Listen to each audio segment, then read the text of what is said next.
Right, this is long overdue and other people have actually copied it, which is weird.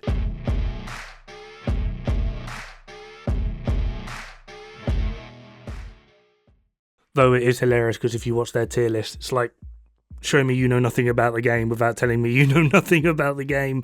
Fucking baker's dozen at top tier. You on crack, mate. Anyway, these are going to be a little bit quicker because it's not going to be so much about the weapon or the talent. It's going to be how that talent interacts with the weapon. A very good example of this is going to be Cold Relations. Perfect strained on that weapon. PP19, not the best weapon. Strained, one of the best talents. How do they interact? Is it worthwhile? Anyway, in this one, we're just going to be going over assault rifles as well as LMGs, and then at the end, I'll be doing one big sort of tier listing. Now, the problem is with the named weapons, none of them really stand out that much, minus like one or two. Manic. Named AK-47, perfect overflowing. Every 2 reloads from empty increases your base magazine capacity by 100%. This is mostly redundant simply because accuracy, stability of the AK is pretty lackluster. You will probably have to be within close range, along with the fact of I'm a compulsive reloader. I'm pretty sure 99% of us are as well, which basically means this talent is going to get no uptime. It's also not going to increase our DPS or our damage. It's going to increase our overall magazine damage, which is something the AK-47 is not exactly lacking in.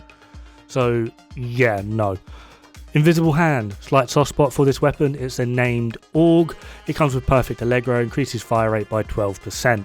Now annoyingly, if you are a fan of the AUG, Invisible Hand is the best AUG and can compete with some of the higher top tier weapons without a damage talent. If you like FAMAS with fast hands, maybe try AUG with, well, Invisible Hands. It will be a DPS loss, but maybe you like it. In overall performance, it's not the worst thing going, but there are obviously going to be better options that can absolutely outperform it. But like I said, in terms of AUGing, it is the best. Now we have one of the few named that actually stand out. Shield Splinterer, named F2000, comes with perfect Optimist. In a vacuum, the F2000 is the second highest DPS base AR, and Optimist is one of the go-to better talents for doing DPS. Now within the AR spectrum, if you put Optimist on any of them, pick an AR, put Optimist on, Shield Splinterer will win, even including FAMAS with Optimist. A Shield Splinterer will beat a FAMAS with Optimist. Admittedly, it's not by much, it's barely 1%, I think it ended up being like 1.3%. It's not a lot. But in terms of performance, like I said, we're just going to be looking at how that talent interacts with that weapon. Shield Splinterer is absolutely a top tier AR. And it's probably one of the few, probably the only named AR that actually stands out. Burnout, a named FAMAS, has perfect on empty. Reloading from empty grants 40% weapon handling for 10 seconds. This weapon is the perfect example of put a bad talent on a good gun and you ruin the gun. Now the reason for this is quite simply the talent can't refresh while active. There's a lot of talents out there like on kill, get buff. If you kill during that buff is up, it will refresh the timer. Reloading while burnout is active doesn't refresh the timer. You literally have to wait for that buff to end before the buff can be reactivated. This means that you don't have uptime on that talent, which therefore means fast hands beats it. I mean, you could just be cheeky and just go, well, screw it, just use Elmos. Just use some Elmos. Yeah, like I said, putting a bad talent on a good gun kind of does ruin the gun. It's not a worthwhile venture. Savage Wolverine, named Honey Badger, killing a target within 7 meters grants 38% weapon damage for 10 seconds. This 38% weapon damage is red core damage, and what if I told you this is like the second or third highest DPS AR, assuming 100% uptime on its talent. Now the caveat to this is you will have to be within 7 meters of enemies in order to actually keep this constantly proccing and refreshing, which leads into the problem of keeping this at 100% uptime. It is possible, but you will need to alter your build, at which point altering your build to maintain this is then going to drop the weapon overall. It's a catch-22 weapon. Pyromaniac, named Police M4, comes with Perfect Ignited, deal 25% weapon damage to burning enemies. This is wrong, it's 25% amp, which is why this is technically the most powerful AR, the highest burst DPS AR. Annoyingly, it only really shines in multiplayer because it means you could run something like Strikers or Heartbreaker, whatever you want, with Pyromaniac, and your friend runs an Eclipsed Pyro build that just runs around setting everything on fire, which mitigates you having to do it. Doing this solo will probably mean you'll have to change your build and make a few concessions somewhere so that you're able to actively put things on fire as regularly as possible, but in terms of overall performance, Pyromaniac is an absolute monster. It's just kind of annoying to use. Glory Days, named P416, comes with Perfectly Nearsighted, receives 100% stability at the cost of 35% optimal range. Now there's technically nothing wrong with this weapon. It is a pretty good weapon. The optimal range of the P416 is 26 meters, which drops the Glory Days down to about 18, I believe. However, the overall performance of this weapon is going to be completely overshadowed just by putting anything really on a P416. Optimist will do more. Yes, the stability is nice, it does alleviate a lot of pressure, but it's not really required. The only real time I ever see this weapon get used is going to be when utilizing oxidizers, because the P416 stability does actually transfer across to your chems, which is a nice little bonus, if you will. Mechanical Animal, a named SIG 556, comes with Future Perfection, which is the perfect version of Future Perfect. Weapon kills grant +1 skill tier for 19 seconds. And if you're at skill tier 6, you will overcharge, and the cooldown of that overcharge is 90 seconds. Now this actually really annoys me, simply just because I am a fan of Future Perfect. It's one of my favourite talents. It's probably my go-to talent for quite a lot of my builds. However, the difference between the perfect version and the vanilla version isn't the amount of stacks, because they both only stack 3 times. They will both offer overcharge, they both have the same cooldown on that overcharge. The difference quite literally is how long those skill tiers last. The perfect version is 19 seconds, the non-perfect version is 15 seconds. Now what you could do is just put a weapon on that has a higher DPS rate than the SIG 556, and those extra 3 seconds that Mechanical Animal will give you are completely null and void.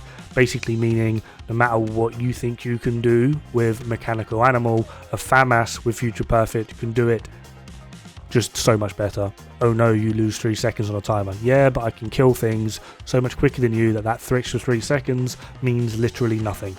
Test subject, a named PDR, comes with Perfectly in Sync. Hitting an enemy grants 20% skill damage for 5 seconds. Using a skill or damaging an enemy with that skill grants 20% weapon damage for 5 seconds. Having both active at the same time doubles this bonus for 5 seconds, meaning that if you have a skill and you are shooting an enemy, you will get 40% skill damage and 40% weapon damage for 5 seconds. In a nutshell, this is very damn powerful. The catch to it is how are you playing and what build are you running with? If you are playing a pure and utter skill build, there's not really that much point to this weapon. You're going to be so much better off with Capacitor, simply because one, the attachments on Capacitor are going to outperform the in-sync buff anyway, along with the fact that Capacitor is able to give 60% skill damage. Then there's the other side of, if you're actively shooting something, you would be better off with a higher DPS weapon and going for normal in-sync, which will only be 30% rather than the 40. However, the higher increase in the DPS is going to more than make up for that difference. Now, there are going to be some areas where test subject is absolutely powerful, and this is going to be in league activities and speedruns, where you don't really have the time to sit there and push through things one by one. You just want to put one bullet in, use a skill, keep running. Typically something along the lines of an Eclipse build with a fire sticky. You put one bullet into them to get the 20% skill damage proc. You then hit them with the skill, That skill now gets a 40% proc, which is going to increase your damage, and you can just keep moving. However, league activities, they're on hard or challenging, so it's not like this is just going into sort of like end game speedrunner strats rather than is the weapon actually good. I mean, the basic answer is yes, but it's also very easily overshadowed depending on what situation you are in. Kingbreaker, a named TKB 408, comes with perfect flatline, which amplifies weapon damage by 20% to pulsed enemies. This is obviously going to be very powerful on a Heartbreaker build, and can also be used very potently just in any build where you have Technician and can put the Link laser pointer on. This weapon has two huge problems. The first one being its overall handling. At range, it does struggle. However, if you are wanting to make use of this weapon, I would recommend watching IKEA's Tech Tank videos, where he makes beautiful uses of this weapon and they're all up close and he actively struggles to die. The next big issue is just going to simply be the fire rate. Where this weapon excels is going to be Strikers and Heartbreakers, as aforementioned, but these are both stacking sets, and although Strikers can help with the fire rate, it's still not going to be enough or even remotely compared to anything that has a higher RPM.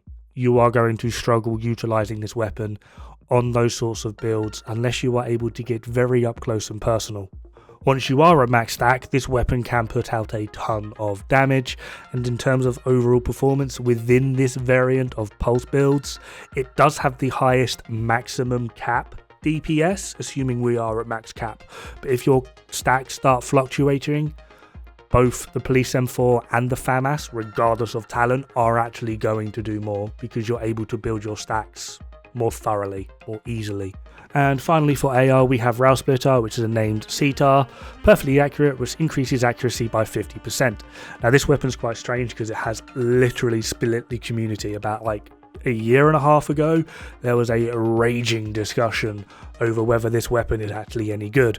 And there's one side of the camp, which I am on, which is the increase in accuracy is actually going to be a huge boon for a weapon like this, because if you're accurate enough anyway and get that 50% increase in accuracy and you're able to consistently get and hit more headshots, then this will probably quite easily outperform the majority of weapons in the game. More headshots, more damage, easy, problem solved. That being said, the other half of the community is like, well, we don't notice or feel this increase in accuracy, and I don't want to struggle trying to get those headshots when I can just get a CTAR and put strained on, and ta-da, visibly seen increase in overall performance and DPS. Overall, the CTAR isn't really one of the better weapons in the game. Although it has a high fire rate, it's also got the lowest damage, and this doesn't really matter too much because, like I said, the fire rate is there. But it really is just sort of like, if you're going to go for that fire rate and that style of play, you've got Police M4, Foamath, F2000, now we've got the St. Elmo's. Like, there's just so many options that are just better. So it's kind of become a redundant argument, and although the weapon is theoretically good, it's now just completely overshadowed by just how much more shiny stuff we actively have in the game. Alright, now we're going to move on to the danger side, which is LMGs, and first up is Dare. Perfect flatline. Problem is, it's on a GR9. GR9 is like one of the worst LMGs in the game. Yes, I'm aware a lot of people like it, but numbers don't care, facts don't care about your feelings. And in terms of overall performance, LMGs are lackluster anyway, and already starting things off, we're on the GR9, which is in the bottom third of a terrible weapon class. Putting on perfect flatline does literally nothing. You want to use an LMG with flatline, get yourself an L86 or an RPK and just put normal vanilla flatline on. You're welcome. I've literally just doubled your damage. I wish that was an exaggeration. And then on the complete flip to this is how not to use an L86 with Tabula Rasa, perfectly steady-handed. Now this is annoying because on an LMG, steady-handed is amazing. On something like an L86, which only has a maximum of a 50 round magazine, having perfect steady-handed, which requires 75 stacks, yeah, you're basically cucking the weapon as well as the talent. It's not like this weapon is bad because bad weapon, bad talent. It's this weapon is bad because very good weapon, very good talent, but they don't work together, like, at all. Up next we have Black Friday with Perfect Unhinged. It's the named M249, which is actually one of the better LMGs. The problem is this LMG itself actually struggles with accuracy. Stability is not too bad, but accuracy is. And Perfect Unhinged, it's not a lot of damage for what is really actually going to hurt the weapon. If you're playing quite up close, which I'd say is a bit of a weird way to play with an LMG, this weapon can be very powerful. However, the overall performance of it is mostly going to be down to you as the player. However, for the general populace, I wouldn't really rate this weapon at all. Up next, we have Good Times, and this is actually kind of true to its word, despite the fact that I don't really like fast hands as a talent. Putting fast hands on something like any LMG really, with those horrific reload times, you get two massive benefits from it. One, you basically mitigate the whole reload argument on LMGs. Two, you get one of the most hilarious animations I've ever seen in any game ever. It's absolutely bloody phenomenal. 100%, get yourself an M60 or a Good Times, any LMG really that requires a top open reload, and put fast hands on it and just sit in the range for an hour and just giggle to yourself like I do because I'm an absolute child. Although the M60 isn't one of the top tier LMGs in the game, having perfect fast hands on it is an absolute boon, and I do actually recommend that if you are going to go down the sort of long reload LMG route, Good Times is probably the best way to go. Next up we have Stinger. Now I don't actually have this weapon, so I can't really give an opinion on it because I've not played it and I've not tested it, and I don't really know how well Swift works in conjunction with an M249, though there is going to be for me at least one very large glaring issue, and that's just going to be maintaining the buff while doing cover to cover and reloading as often as possible to keep the buff active. That buff is going to actually kind of damage your overall performance and play. You're going to be a bit twitchy to get used to, but I imagine once you've gotten used to it, it's probably not going to be that bad. It's just going to be kind of like, it's a learning curve talent.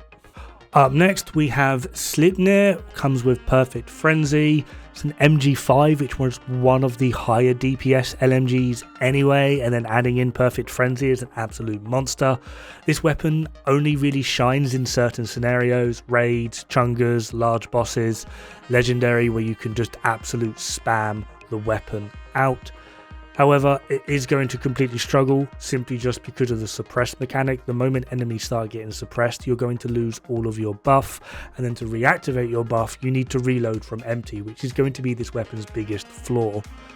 In short, although it's probably one of the most powerful weapons in the game, period, like it's absolutely mental how strong this weapon actually is, it's only really usable completely in a few niche scenarios, which brings us quite nicely to the big shit. I mean the big show, with Perfect Thunderstrike, deals 40% amp damage to shocked enemies. Unable to proc itself, there's not enough options to shock enemies in the game, and the duration of shock is pretty damn lackluster, which essentially means that despite the fact that this is actually put on an MG5, one of the better LMGs, this overall weapon is just lacking. Up next we have Carnage, which comes with Perfect Sadist. This is a Negev, which is an okay-ish LMG itself. However, this is really just going to be just clinging on to the absolute power that is going to be Perfect Sadist. Now the problem with Sadist as a whole is the builds that are able to make most use of this. Then there is the Negev, which has a 5.8 second reload, which is the longest reload of any LMG in the game, which can basically completely cancel out the overall performance that you'd be doing while this weapon is up. It's a double-edged sword. While you're able to do damage, it's amazing, but the moment you have to stop and reload, you're near enough better off using nearly any other weapon. Like, it's kind of pointless. Don't worry, we're nearly there. New Reliable comes with Perfect Optimized, increases weapon handling by 30%, and this is a very, very welcome addition to a weapon such as the RPK. Although the RPK isn't exactly the worst when it comes to accuracy and stability, a lot of people notice it more because it does have a smaller magazine, but the 30% weapon handling really does alleviate this, and you typically might find that although we don't have a damage talent, because of that increase in handling, you will do technically more in terms of performance, just simply because we're able to hit more shots. It's a very useful weapon, it's a very nice weapon to use, but again, it still has that awkward problem of being an LMG. Last on this list is the Quiet Roar with Perfectly Overwhelmed, and personally for me this talent makes no sense. Suppressing an enemy that is not currently suppressed grants 12% weapon damage for 12 seconds, stacks up to 4 times. This is 48% more weapon damage. This is awesome. However, how this actually should read is get more damage when you can't shoot anything. Yeah. You've suppressed something, so you get a damage buff. That's great. Stacks up to 4 times to get your maximum damage, but what if you've literally suppressed everything and there's now nothing to shoot? So you've got this massive buff that's going to last for 12 seconds, but there's literally nothing to shoot. This is to me the ultimate in stupid talent, and because of this weapon is probably one of the worst things in this game at the moment. Anyway, sorry for the long video, getting back into it. I've got my new monitors set up, so hopefully we can start putting out some more videos, and I do plan on streaming or starting streaming again. Hopefully see you there. In the meantime though, have fun, good luck, don't die. Bad for the health.